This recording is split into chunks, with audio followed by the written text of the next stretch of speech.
So we're going to begin with, you're starting your sculpture, portrait sculpture, and you can do all kinds of abstraction and things with it later, but I want you to start out with kind of getting a reasonable representation of, well, a human head, and yours specifically.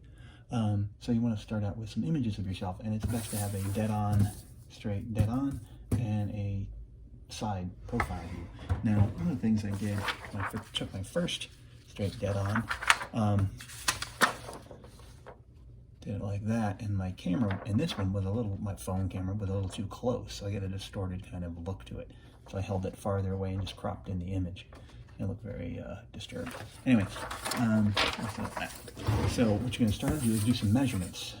And there's a guide to this, but you want at the top of your head.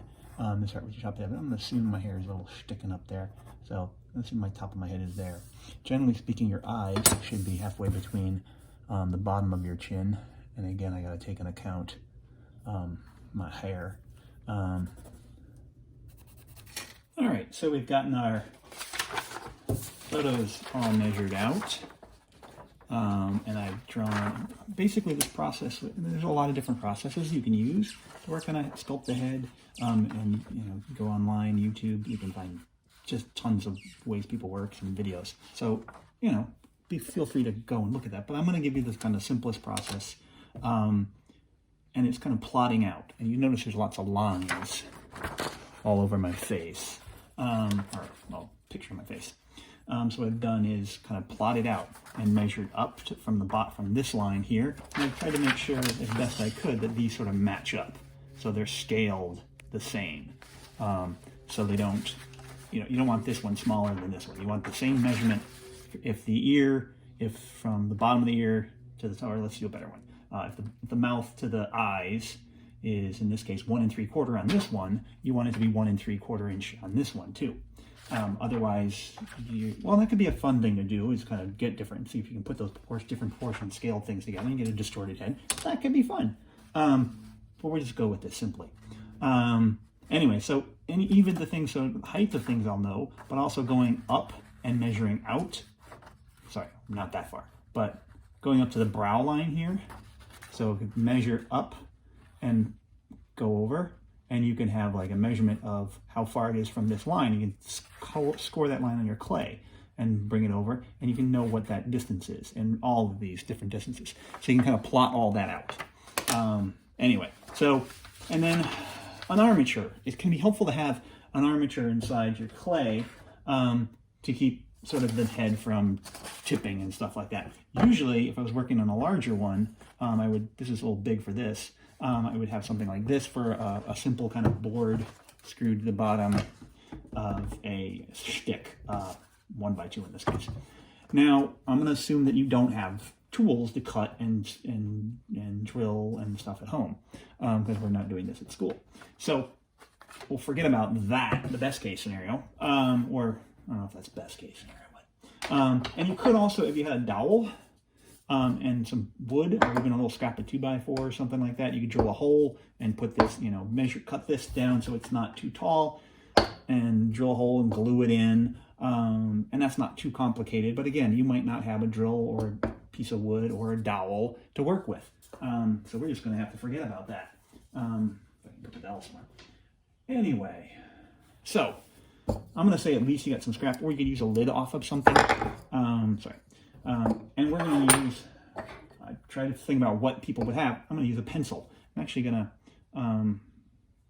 let me look at that. Now this isn't the best case scenario because this could wobble back and forth, but I'm going to pack the clay down along the bottom here and build it up. And I'm going to start with just a roughed out kind of shape. This is just going to give me a little bit of structure inside. The clay is going to do a lot of the supporting itself. But this will just give a little bit of rigidity, because this isn't too bad. If we were trying to do a figure, we really would need an armature because you got thin legs and everything, and you need supports. But anyway, I got some clay, and you might have different types of clay that you come across. Maybe you have some at home already. Maybe you ordered something online. You got an oil-based clay that doesn't dry out. This clay that I'm going to use is a water-based clay, and it will tend to dry out if you don't keep it damp and cover it and wrap it with plastic. So I'm going to keep some of this regular kind of clay. I like it when it's not too wet, that it doesn't stick to my hands too much, but not so hard that I can't move it. So I'm going to take some of the clay and start it at the bottom and sort of utilize, I want to think about where this is going to be too. I don't want it too close to the front. I want to make sure that I end up almost with this where that line is, because that won't be, I don't want to have to be shaping my clay and then hit the pencil. This is going to be a little rigidity in the neck. First measurement, I'm going to keep it simple, is just turn the right way on this guy, and I've already plotted all these, but it's going to be from this line here, because I want it to match that, to the kind of where I'm seeing the top of the head, and I'm getting about 6 5/8. I'm going to use that ruler and a tool. Oh, again, you might not have very many tools at home, clay tools, but you might have a butter knife. That can work for pretty much everything. And then your hands can work for a lot of other things. You can also bend a hanger wire into a kind of loop tool to use for sculpting and such. You can cut up plastic, Asiago cheese, doesn't have to be Asiago cheese, or any kind of plastic lid, and cut it into a shape that you can use to kind of scrape and form. So if you have painting, if you're taking a painting class and they made you buy a palette, that can work really well to kind of use to go in and delicately kind of sculpt things. But a butter knife is going to do a lot of the work for you. Well, no, butter knife won't do anything for you. You're going to have to manipulate the butter knife and get it to do stuff. Anyway, complicated conversation. So we're going 6 and what did I say? 5/8. Oh yeah, I can really measure 5/8 with this ruler. I'd like to guess somewhere in there, just a little bit over 6 1/2. So that's how tall my head will be.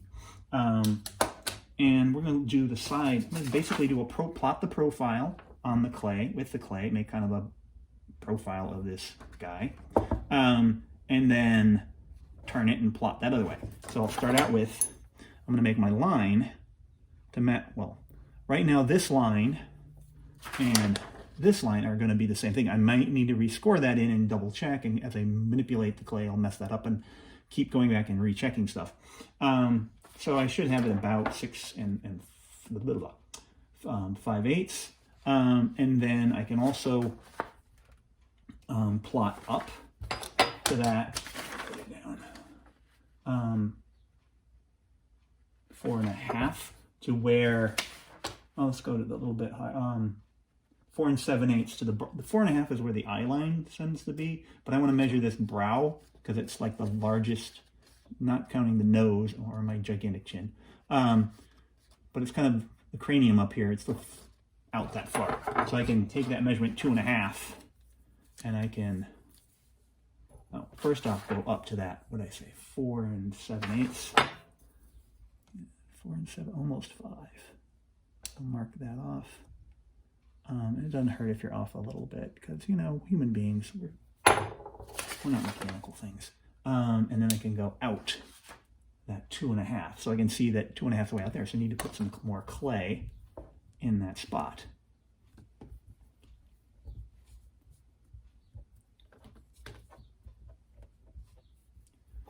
I'm going to put a little, well,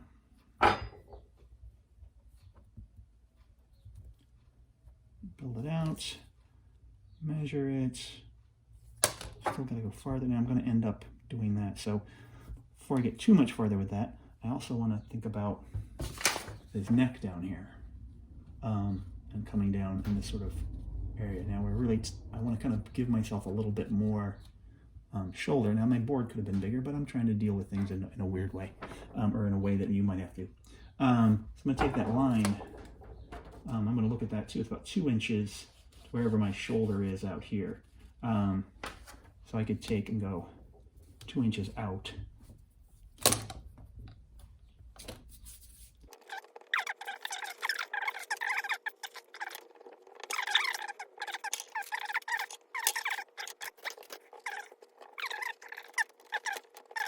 Just getting a generic, I'm basically making a block head that's proportioned off of that.